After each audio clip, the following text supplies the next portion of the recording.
All right. This is the Diff version of, oh man, it was like almost 3 hours of video. I know nobody's gonna watch that sucker. So I'm gonna make the Diff video. I'm gonna go ahead and post it, but there's a lot that happened in that video. Like my dog fell asleep and fell out the door. The door was open because we were hot. They had the doors open.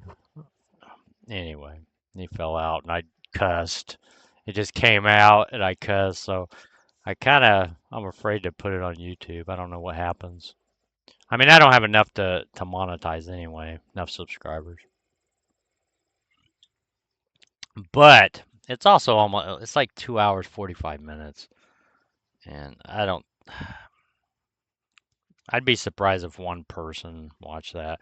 I'm gonna post it anyway because this is about my journey of making a roguelike. So I'm gonna go ahead and post it. But I'm also posting this diff. So if you don't want to watch a 3 hour video, um, this is the one to watch. So what happened was, okay, I ended up putting a level up. So this is when I ended up putting a lot of stuff into this. But what I wanted to fix was the main problem was the monster. We couldn't attack monsters. That hadn't been done yet. So instead of a full combat system, I just put something in there so we could at least get past the monsters and kill them and stuff. But it led to a bunch of other stuff like level up. I put that in there because in the player has a level, but we never made it where we could do the XP and kill monsters and stuff like that. So that's part of that. A level up is one. Oh, wait a minute, wait a minute. Oh, that's just the declaration of it. I was going to say, you got to have more than that to level up because that represents how much you need to level up. And then the XP has to go past that, I believe. Okay, and then we did, where's it at? Player level up. Okay, so this here, you call this when you do level up. Level up equals, okay, so it just gets a random number between 1 and 5, times it by 15, and then times it by the level. And that's the level up number. That's how much experience you'd have to get. So it's possible the minimum would be 1 times 15. So 15 times level 1. So 15 would be it. I'm getting static. Am I on? Testing, testing. Okay. I think it's all working. Okay, so what we did,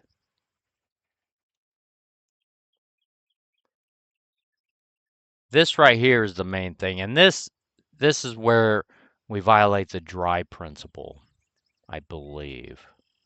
Because we had to put this in like a bunch of places. Because every direction, when the player moves, this is the code that figures all this out. And I took this part out. I added this. So what we do is when we move onto a square, you're actually moving the XY position. So the player is actually on top of whatever this is. So what it does is it gets the monster at the XY location. And then it checks if the monster is empty. Now this is older code. In a newer version of this, because I made a video after this too where I fixed some of this. This has been changed later on.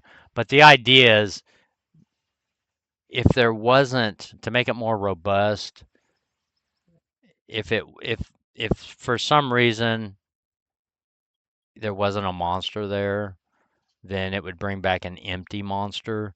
It's called a null object pattern. Instead of checking for null, you just have an empty object. Okay, that's the way to go. That way your processing just keeps on going. You don't have to stop and check for nulls and stuff like that. Um, so is monster empty here equals false.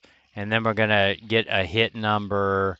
Did we hit? If it's even, then we hit the monster. And then we do some damage, and then we add our damage to the monster.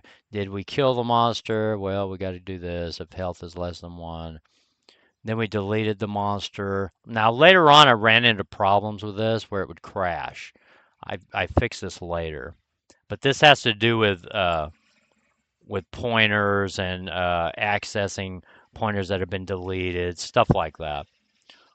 So this is a good lesson in that actually, and why auto pointers became a thing. And then you gain your experience, and then we update this. What else do we got? Yeah, update this. And see, we had to do that again. And then we did the same thing. We do the same code for each, northeast, southwest, up, right, down, left, whichever way the players can move. That's what we had to do.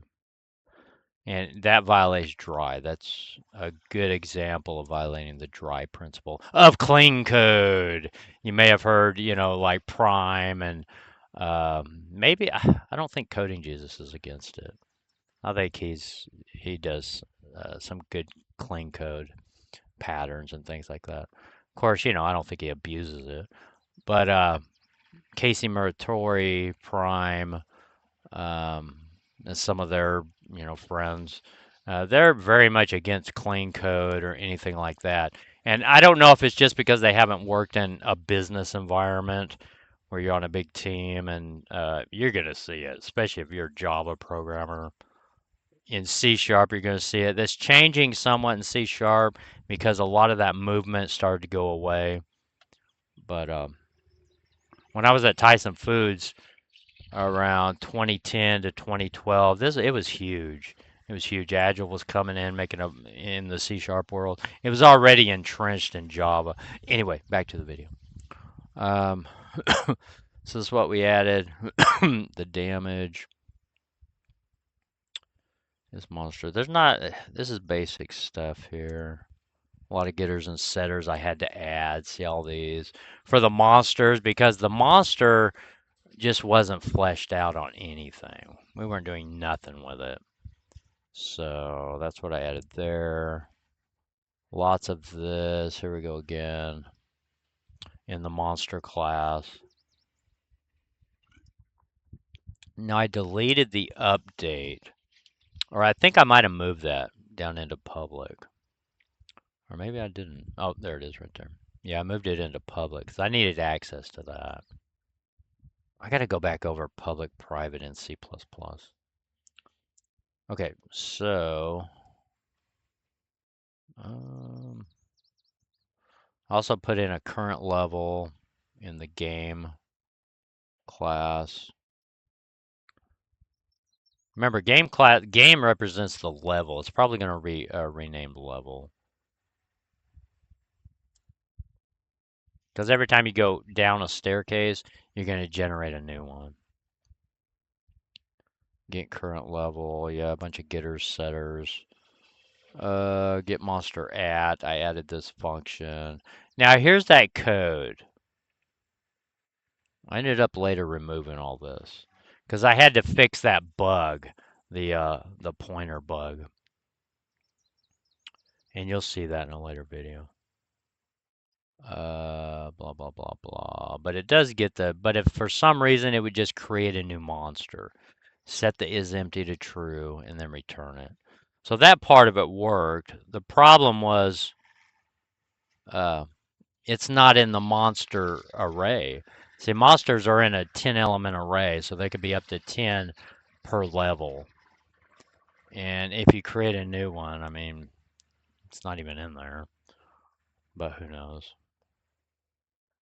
And then that one, well, it would still get deleted. Oh well.